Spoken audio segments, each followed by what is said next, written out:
It's a question most people in the Imperium never pause to ask. Survival is so precious, so fragile, that any miracle, no matter how strange, feels like a blessing. But blessings in the 41st millennium rarely arrive without a price, and salvation almost always hides a shadow. This is the story of a man who should have died, who was meant to die, but didn't. A man whose body refused to fail, even when everything around him collapsed. A man healed not by medicine, nor by faith, nor by hope, but by something far older, far warmer, and far more terrible. His name was not important to the galaxy, but it mattered to him. Mattered to the few friends he still had. Mattered to the commanders who expected him on the line each dawn.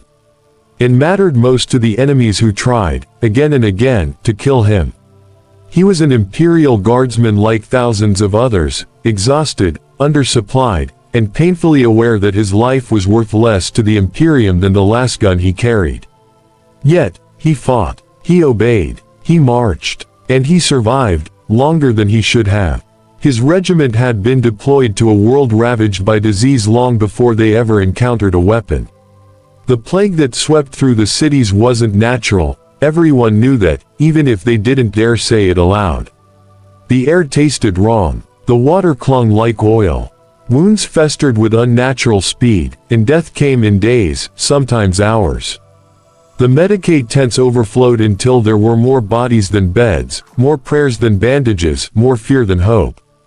Amid this, the guardsman, already worn thin by months of warfare, felt the first symptoms. A cough that rattled his ribs. A fever that burned his bones.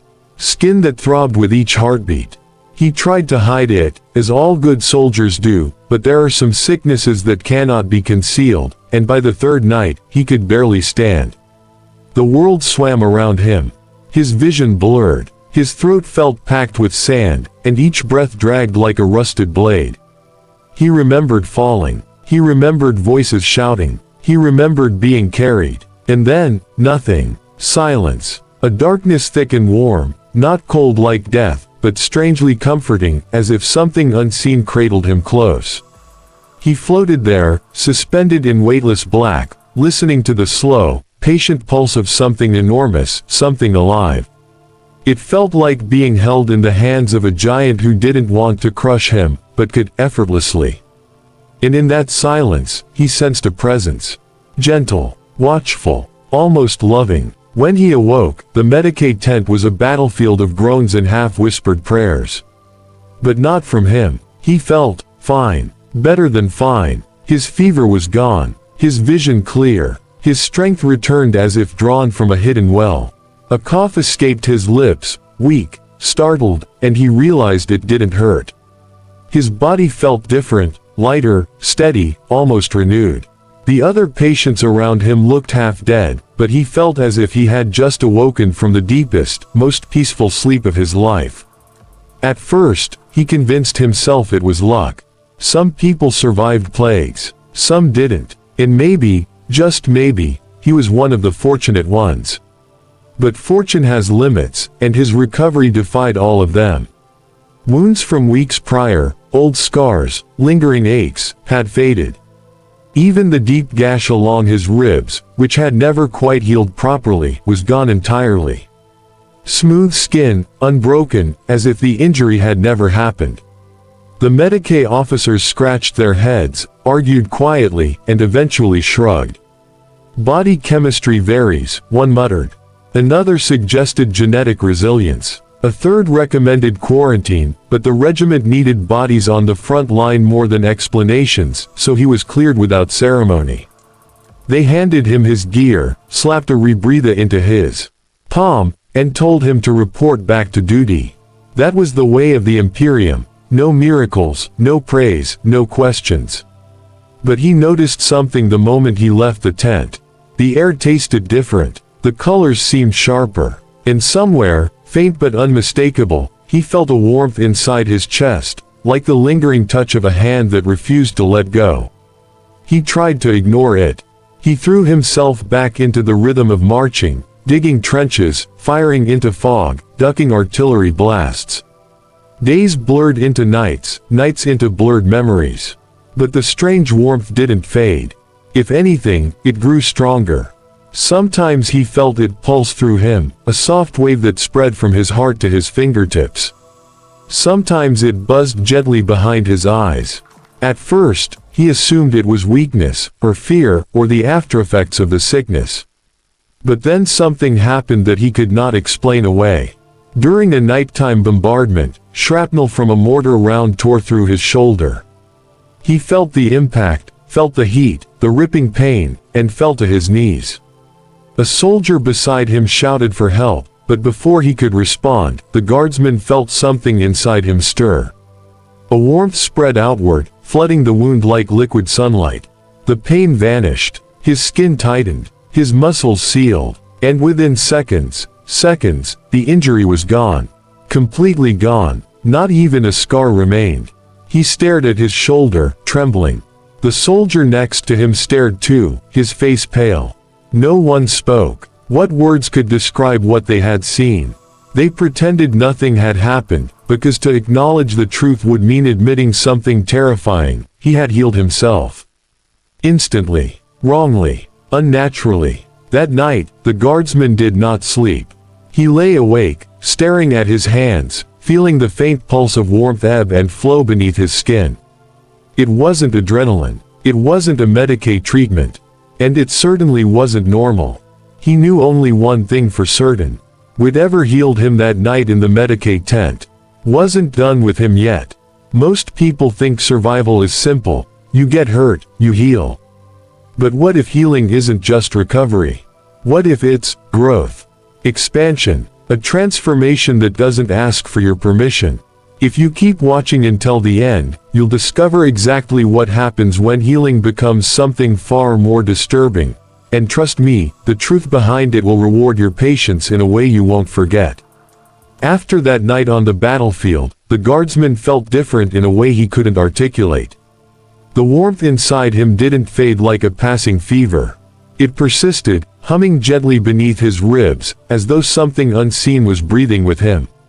Each inhale felt deeper, each heartbeat a little stronger, each moment tinged with a strange, unnerving clarity. He tried ignoring it, tried convincing himself it was nothing more than leftover adrenaline or the lingering shock of survival, but the body doesn't lie, and his body was changing. The regiment pushed deeper into the ruined city, navigating husks of buildings drowned in ashen silence. Disease still clung to the air like fog, swallowing the weak and marking the strong for slow death. But he walked through it untouched. Others coughed, stumbled, and shook with fever. He felt nothing, not even a tickle in his throat. Some soldiers began to glance at him with quiet confusion, the kind reserved for things that don't make sense. Others avoided him outright, as if instinct alone warned them something about him wasn't entirely human anymore. Still, he kept marching. Orders were orders, and the Imperium was never gentle with those who asked questions. One evening, while the regiment prepared makeshift defenses, one of his closest comrades, a man who had shared rations with him, slept beside him in trenches, bled with him in ambushes, pulled him aside. His voice trembled as he spoke. "I saw what happened during the bombardment," he whispered. "You were hit. I watched it. And then, you weren't." The guardsman tried to laugh it off, but the sound came out hollow. Forced. Unconvincing. His friend's eyes searched his face, desperate for a human explanation. But there wasn't one, and somewhere deep inside, they both knew it. That night, as he lay staring up at a sky bruised with smoke, he felt it again. The warmth surged suddenly, like a heartbeat that wasn't his own. He inhaled sharply, gripping the dirt beneath him as the sensation washed over his spine. It didn't hurt. It felt comforting, gentle, protective. But that was the problem. Comfort shouldn't feel like possession. Warmth shouldn't feel like a whisper crawling underneath the skin. And then came the dreams. He found himself wandering through vast fields of swaying, rotten flowers. The air was thick with sweetness and decay, a paradox of fragrance that both soothed and suffocated. Shadows shifted in the distance, massive, rounded shapes moving with impossible softness. And from somewhere beyond the horizon, a voice echoed. Deep, loving, patient. My child, it murmured. You are healing so beautifully.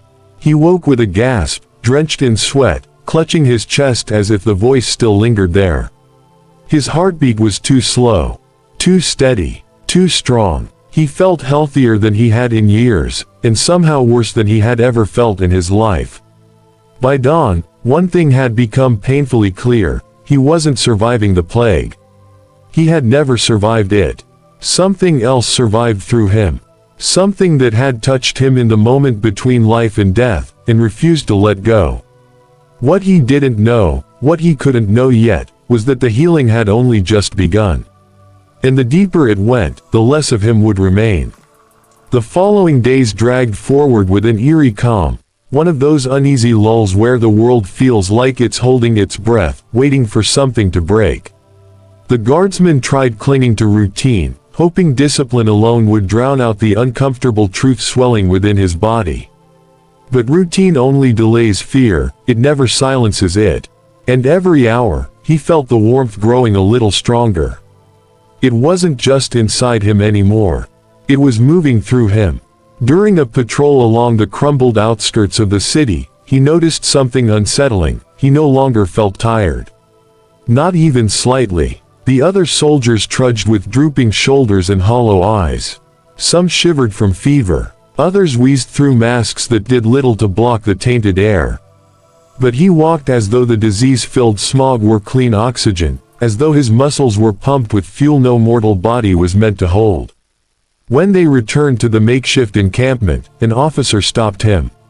"You don't look sick," the man said sharply, eyes narrowing. "Everyone's coming down with something. But you look like you've been on vacation." It wasn't a compliment. It was suspicion wrapped in sarcasm. And suspicion, in the Imperium, is often the first step toward execution. The guardsman muttered something about good genetics, and moved on, but the officer's stare clung to his back long after. People were noticing. They were whispering. And the more they noticed, the more he tried, and failed, to act normal. Late that night, the regiment was struck by an outbreak more vicious than anything before. Men collapsed without warning, vomiting black fluid, their skin blistering and peeling in sheets. Screams shredded the silence, and Medicaid personnel rushed like ants trying to plug holes in a sinking ship. The plague spread too fast, overtaking entire squads in hours. But not him. He moved through the chaos untouched, stepping over bodies that writhed and begged for mercy. Not a single symptom touched him. Not a drop of sweat. Not a trembling nerve. The warmth inside him pulsed calmly, almost soothingly, as if pleased. As if proud. And then something happened that he could not rationalize, not even with the lies he told himself to stay sane. A soldier stumbled toward him, delirious with fever, reaching for help. When their hands touched, the sick man spasmed violently, and the boils on his arm burst, not with rot but with sudden regeneration. His peeling flesh sealed, his veins steadied, his eyes cleared. For one horrifying moment, he actually started to heal. But it wasn't normal healing. Flesh knotted too quickly, twisting slightly out of place. The man's breathing steadied, but his chest rose and fell with a thick, unnatural rhythm. His pupils dilated until only a sliver of iris remained. He stared at the guardsman with a trembling mixture of awe and terror, as though sensing that whatever saved him was not meant for mortals. The guardsman staggered back, heart pounding. His hands shook. He had caused that. His touch had healed, and distorted. The warmth inside him fluttered with childlike delight, like a proud parent encouraging their offspring to take another step. And as the healed soldier collapsed again, this time not dying, but mutating slowly, one thought sank its claws into the guardsman's mind. This isn't a blessing, it's a claim. That night, when he finally closed his eyes, the garden from his dreams returned. But this time, he wasn't wandering alone. A massive silhouette moved beside him, softly, gently, its presence impossibly heavy and impossibly kind. Rotten flowers bent toward it like children leaning into a parent's embrace. "You see," the voice murmured, rich with warmth. "Healing is love, and I have so much love for you." He woke with a scream lodged in his throat, drenched in cold sweat, gripping his chest as though he could tear the warmth out with his bare hands. But there was no tearing it out. No purging. No escape. Whatever had touched him in that moment of death wasn't fading. It was growing, and somewhere deep inside, he feared the day it would grow enough to speak to him while he was awake. Morning arrived with a sky the color of old bruises, stained purple and gray as if even the heavens were sick of watching the planet suffer. The guardsman rose from his cot feeling strangely energized, every muscle coiled with a strength that wasn't his. His breathing was deep, unnaturally steady. His heartbeat thudded in a slow, powerful rhythm, far too calm for a man who had barely slept. And beneath all of it, the warmth remained, pulsing gently like a heartbeat within a heartbeat. He tried ignoring it, again, but ignoring something inside your own body is like trying to unhear your own thoughts. The more he resisted, the more the warmth pushed back. With every passing hour, he felt less like a man recovering from illness, and more like a man becoming something else entirely. During morning drills, the change became impossible to hide. He moved too quickly, reacted too sharply, lifted gear that made other soldiers strain and grunt with effort. His sergeant barked at him for showing off. "You think you're some kind of hero, guardsman," but even the sergeant's voice had a tremor beneath it. People fear what they don't understand. And his comrades no longer understood him. By midday, tension had tightened around him like a noose. Soldiers pulled away when he walked by. Conversations died when he approached. Even old friends who once laughed with him now watched him from the corners of their eyes, unsure if he was still the man they knew, or something wearing his skin. The turning point came during a supply run. A guardsman beside him slipped on broken stone, slicing his forearm open on jagged metal. Blood poured instantly, and the man cried out in shock. Instinctively, the guardsman reached out to steady him. The moment their skin touched, the warmth surged. It wasn't gentle this time. It wasn't subtle or quiet. It burst through him like a flood of molten light.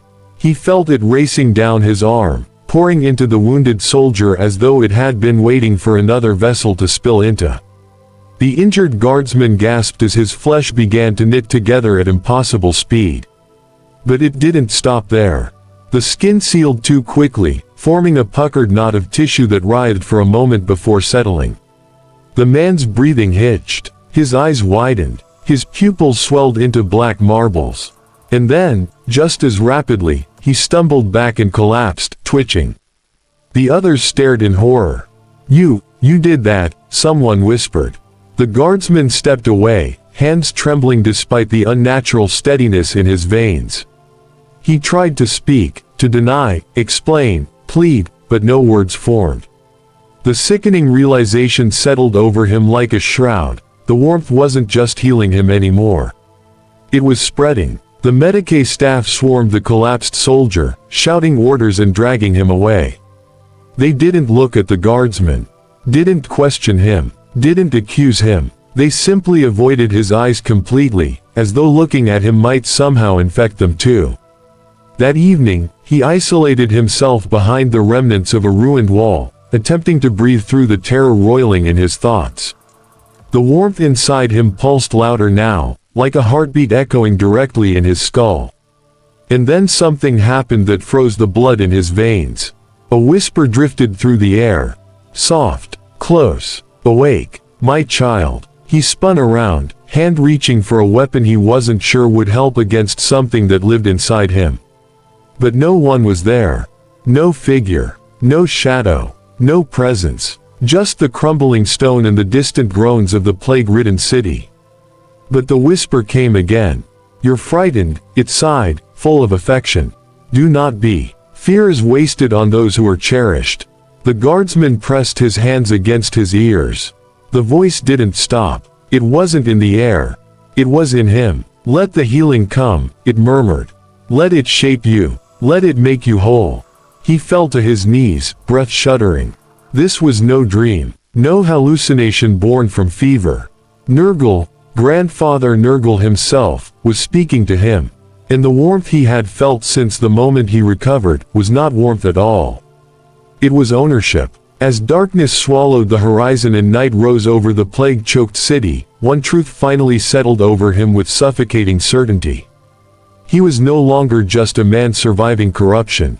He was becoming its vessel. At first, it came as a dull pressure in his bones, like someone tightening the screws holding his skeleton together. He tried to ignore it. He had ignored so much already, but this time the change wasn't subtle. His joints didn't bend anymore, they reshaped. His skin didn't stretch, it rearranged itself, folding in on itself like soft wax under a heat lamp. And every time he felt a snap, bone, cartilage, or something far less pleasant, he braced for pain, but there was none. Nurgle didn't allow that luxury. Instead, each shift came with a wave of warmth. A comforting, almost parental heat. It was the same sensation he remembered from his childhood, those rare nights when his mother would tuck him in, pull a blanket close around him, and tell him he was safe. That same warmth now flowed through him as pustules blossomed along his arms like flowers, as his muscles swelled and then liquefied into a steady, pulsing rhythm under the skin. It was getting harder for him to move, partly because he was becoming too heavy, partly because his limbs didn't obey him the same way anymore. Fingers fused, nails thickened, his heartbeat slowed until each thud echoed like a drum underwater.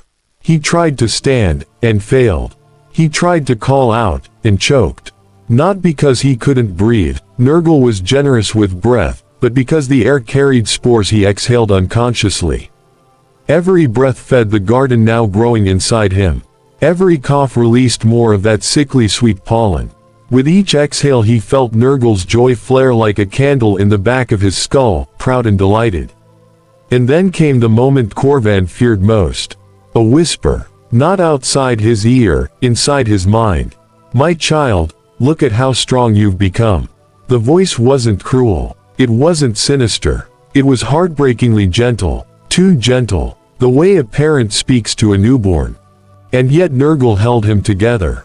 Every time a part of him liquefied or sagged dangerously, it rebounded, not into its old form, but into something new. Something functional. Something efficient, in its own nightmarish way. The veins along Corvan's neck thickened into rope-like cords. His skin split, but instead of blood, a viscous green honey oozed out and hardened into protective crusts. His lungs expanded far past human limits, each breath pushing spores into the air with a wet hum.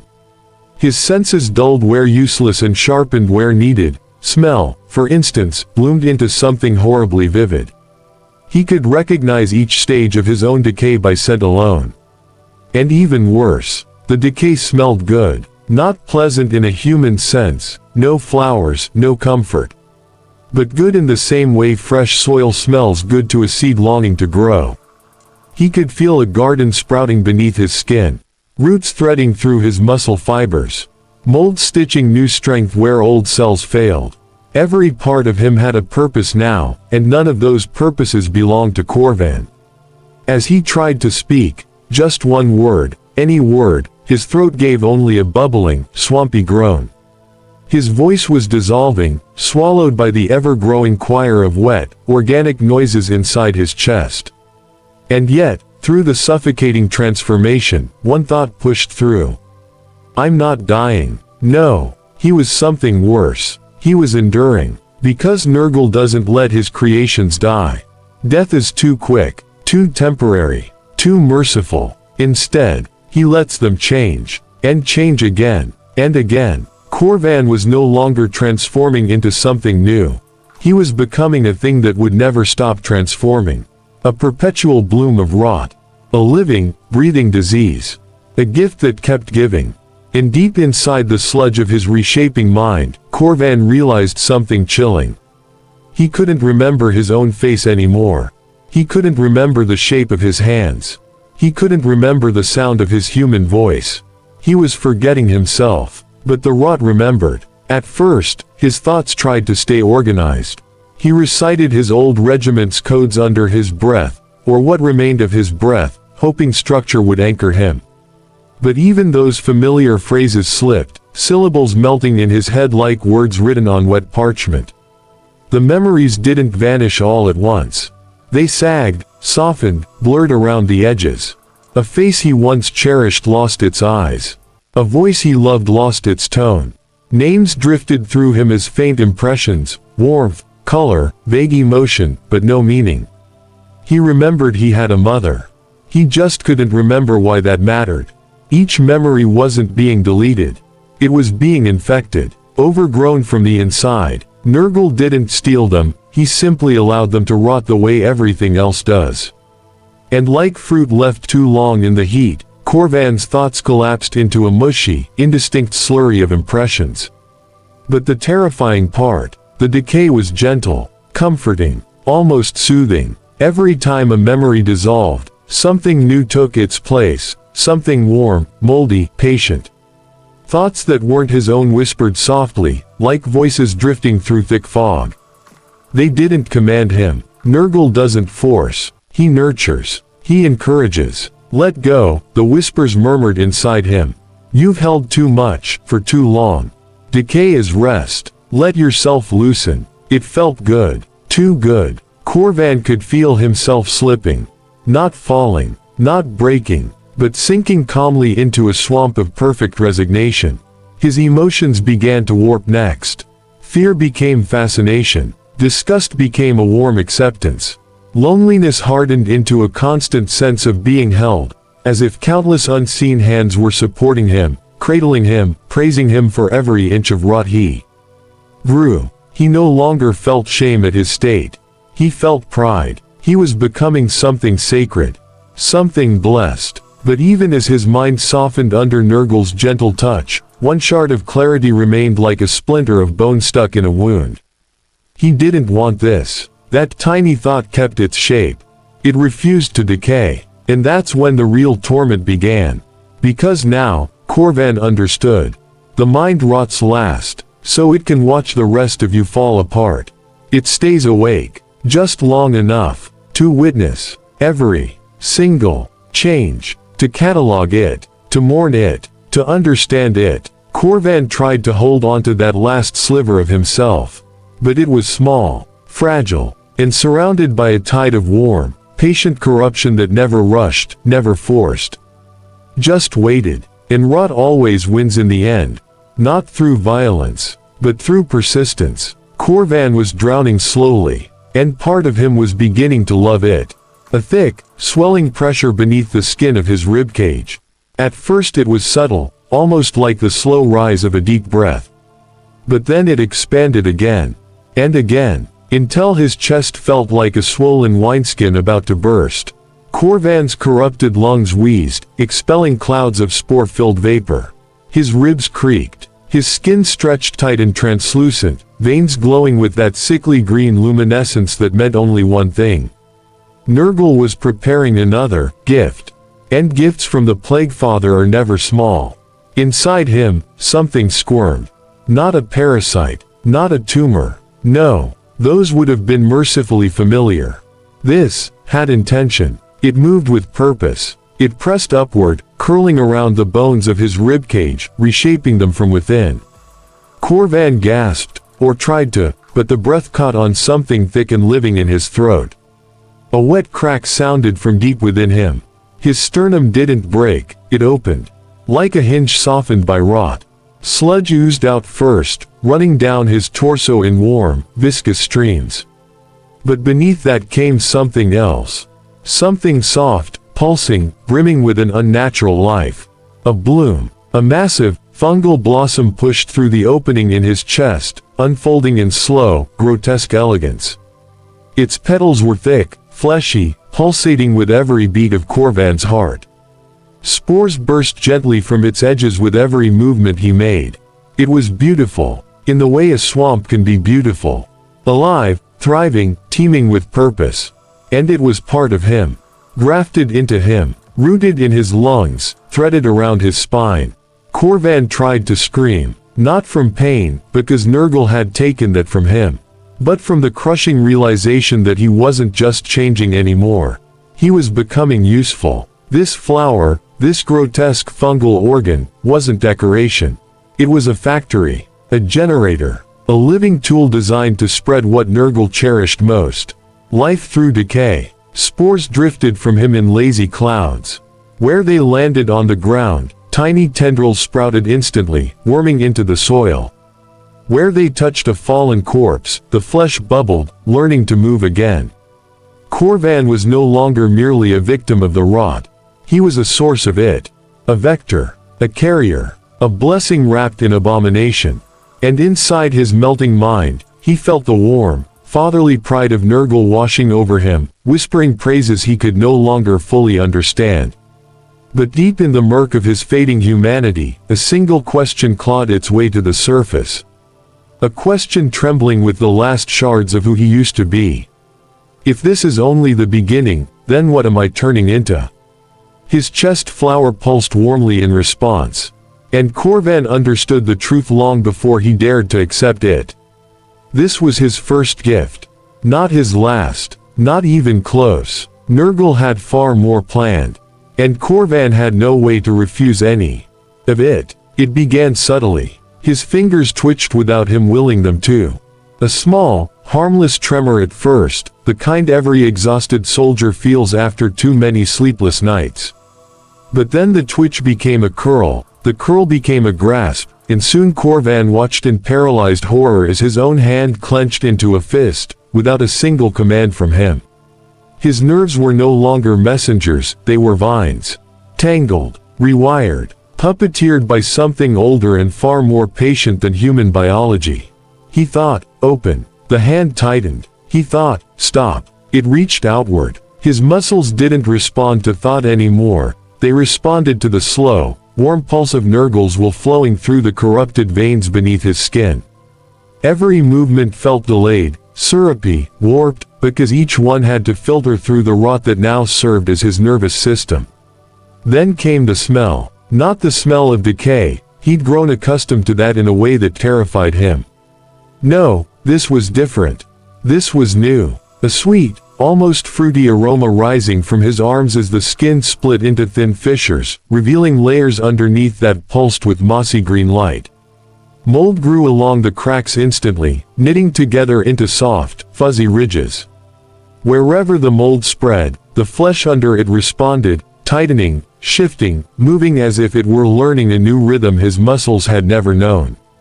And all the while, Corvan remained conscious, watching, helpless. He wasn't transforming into something monstrous. He was transforming into something functional.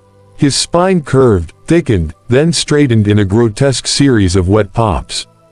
Each vertebra softened, reshaped, and rehardened in new angles. His posture shifted, molded into a slow, swaying stance that distributed weight as if he were preparing to carry something heavy. Or to grow something heavier. His legs fused in places. His joints became multi-layered, capable of bending in angles no human frame could ever sustain. His gait changed too, becoming a dragging, rhythmic movement. The kind used by creatures that grow, not walk. And then, the worst change of all. The one he felt more than saw. A heartbeat that wasn't his. Another rhythm. Another pulse. Deep inside him, overlapping his own, thudding with a wet, patient cadence that echoed through his corrupted bones. Something else was alive inside him. Growing, developing, waiting. His torso expanded again, the ribs bending outward with the pliant ease of damp leather. Spores puffed from the gaps. His breathing wasn't his breathing anymore. It was deeper, heavier, a slow bellows meant to feed whatever organism now shared his body. Corvan realized the truth in a single, suffocating moment. He was no longer becoming a creature. He was becoming a vessel. A walking incubator. A living greenhouse of plagues and blooms. Something was being cultivated inside him. Something waiting to be born. And he had no idea whether he would survive its awakening. Or whether that mattered to Nurgle at all. Corvan tried to whisper a plea, a prayer, a scream, anything. But all that escaped his throat was a thick, bubbling gurgle. His voice was gone, his words were gone, his autonomy was gone, but his awareness remained. Nurgle made sure of that. Because the worst torment is not becoming a monster. It's watching your own body stop being yours. Long before you stop being alive. The second heartbeat, the one he had tried so desperately to ignore, now thundered louder than his own. Not in sync, not aligned, but overpowering, dominant, claiming ownership of the entire space within his ribcage. Corvan felt it pressing upward, downward, outward, like a creature testing the limits of a cage made of flesh and rot. His bones bowed under the pressure. His chest flower pulsed violently, releasing clouds of spores with each massive throb. His body was no longer a vessel. It was a womb, and whatever was inside him had reached its final stage. A deep, groaning crack split through his torso, not from injury but from inevitability. His corrupted ribs peeled back like softened bark, revealing the heaving, pulsating mass within. Corvan couldn't look away, couldn't blink, couldn't pretend he was anything more than a spectator in his own slow unmaking. The mass inside him writhed, shifted, pushed, and then, with a wet, thunderous heave, something emerged. It wasn't a creature in the human sense. It wasn't even a demon in the traditional one. It was an organism, a living bloom of rotten plague, towering and dripping with viscous, glowing fluids. Its surface was a mosaic of living textures, fungal ridges, pulsating sacs, churning tendrils, and spiraling growths that constantly shifted, regrowing as fast as they decayed. Eyes formed and dissolved along its surface. Mouths puckered open, exhaling swirls of infectious fog before melting seamlessly back into its bulk. This was not a monster. This was a miracle, by Nurgle's standards. A perfect engine of decay.